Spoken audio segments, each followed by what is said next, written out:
पवन सिंह जी हमारे जो भाई हैं वो बहुत ही बड़े कलाकार हैं, उनको पूरी दुनिया जानती है।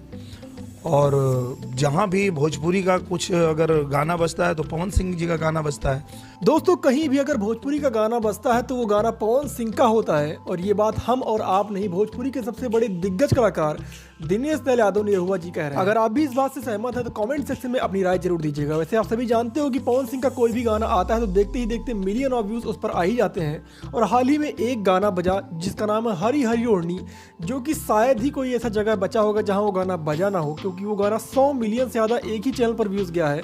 ओवरऑल माने तो कम से कम 200 मिलियन व्यूज़ अब तक जा चुके होंगे उस गाने पर। और उसके बाद एक और धमाकेदार गाना आ रहा है जो कि सपना चौधरी के साथ आ रहा है और गाने की शूटिंग भी हो चुकी है। अब आप इसी बात से अंदाज़ा लगा लीजिए कि कितना धमाकेदार गाना होने वाला है इस बार। बाकी कमेंट सेक्शन में आप अपनी राय जरूर दीजिएगा। अगर ये वीडियो अच्छी लगी हो तो वीडियो को लाइक करके चैनल को सब्सक्राइब करना बिल्कुल भी ना भूले। ठीक है, मिलते हैं अगली वीडियो में। Thank you so much.